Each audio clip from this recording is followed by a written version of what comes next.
नमस्कार दोस्तों, मेरा नाम है आकाश और आप यहाँ पे लर्न मैथिली स्पीक मैथिली का पार्ट आप करने के लिए आए हैं। तो सबसे पहले मैं आपको बता दूं कि ये पार्ट 1 है और इसमें हम कुछ महत्वपूर्ण शब्द सीखेंगे जो कि हम हिंदी में बोलते हैं, उसे हम मैथिली में किस प्रकार से हम उसको क्या बोलते हैं और किस तरह से उसका हम उच्चारण करते हैं। तो सबसे पहले जो नीचे दी गई है जो भी कुछ शब्द है हिंदी का और उसे मैथिली में बताया गया है, इस शब्द को आपको कंठस्थ कर लेना है ताकि आपको हिंदी बोलने में आसानी हो। तो सबसे पहले देखिए, यहाँ पे जैसे है कि मैं, हिंदी में जो फर्स्ट पर्सन मैं होता है उसको हम मैथिली में हम बोलते हैं।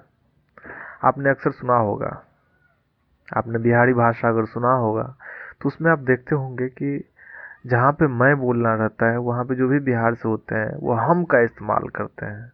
तो आप लोग को ये लगता है कि यार हम क्या है, जब मुझे मैं बोलना है कि मैं जा रहा हूँ तो एक बिहारी वहाँ पे क्या बोलेगा, हम जा रहे हैं। तो आप समझिएगा, बोलिएगा कि यार हम का मतलब होता है प्लूरल शब्द, यानी कि एक से ज़्यादा आदमी जा रहे हैं बट वो अकेला जा रहा है और फिर भी वो बोल रहा है हम जा रहे हैं। तो देखिए, बिहार की जो भाषा है, बिहार में बहुत सारी भाषाएं बोली जाती है और उसमें जो मैथिली भाषा है वो बिहार की क्षेत्रीय भाषा है और भोजपुरी भाषा बिहार की बोलचाल की भाषा है। तो मैथिली भाषा जो है बहुत ही मधुर है, बहुत ही प्रिय है, बहुत ही सुंदर है।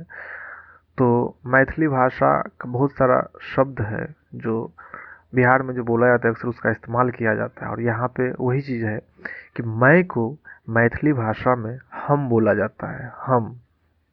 मेरा को हमर, तुमको तू, तुम्हारा को तोहर, आपको अहाँ, आपका को अहाँ के, उसका को ओकर, वह को ओ, वे को ऊ, हम लोग को अपना सब। उसके बाद यह को ई, ये को भी ई बोला जाता है, हाँ को हाँ बोला जाता है, हाँ। नहीं को नहीं बोला जाता है। तो ये कुछ शब्द हैं जो कि आपको कंठस्थ कर लेना है कि हम हिंदी में इन शब्दों का काफ़ी इस्तेमाल करते हैं और जो कि नाउन है, प्रोनाउंस हैं, और इसका इस्तेमाल बहुत ही ज़्यादा होता है। और इसे हम मैथिली में क्या बोलते हैं तो इसे आपको पहले याद करना होगा। और आगे आने वाले पार्ट में हम आपको ये भी बताएंगे कि जो भी इंट्रोगेटिव सेंटेंसेस होते हैं जिसमें कि क्या, कब, कैसे, क्यों, कहाँ, ये सब शब्दों को हम मैथिली में क्या बोलते हैं वो भी आपके लिए जानना ज़रूरी है।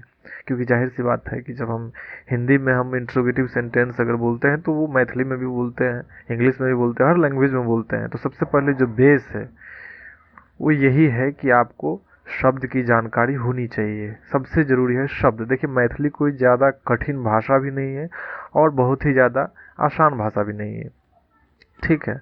तो आपको थोड़ा अपना माइंड यूज करना है, बहुत ही सिंपल आपको लगेगा, सीखने में बहुत ही आसानी होगी।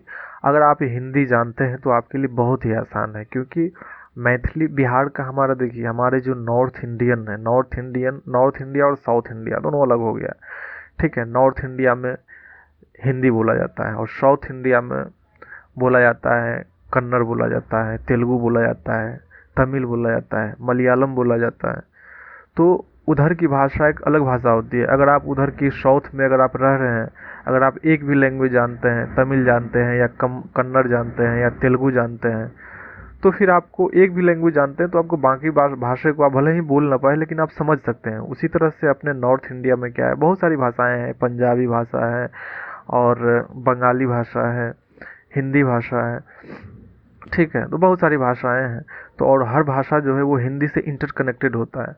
तो अगर आप हिंदी जानते हैं तो आप सारी भाषा जान सकते हैं। और बिहार का जो ये मैथिली भाषा है बहुत ही प्रिय है, बहुत ही सुंदर है, हर किसी को सीखना चाहिए।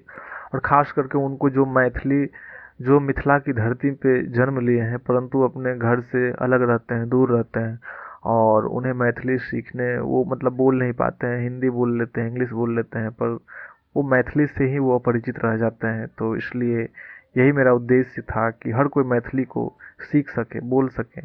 बहुत सारे कम्पिटिटिव एग्ज़ाम में भी आपको मैथिली का की ज़रूरत होती है, जहाँ पे आप ऑप्शनल सब्जेक्ट रखते हैं। पर शुद्ध मैथिली का मैं देखा ऑनलाइन, मैंने जब सर्च किया तो बहुत सारे कम मटेरियल हैं जो कि अवेलेबल हैं, जो कि आपको एक बेस दे सके। सबसे पहली बात तो है कि बेस, अगर आपका बेस ही मजबूत नहीं होगा तो फिर आप आगे एडवांस में आप नहीं समझ पाएंगे, बहुत ही कठिन होगा आपको समझना।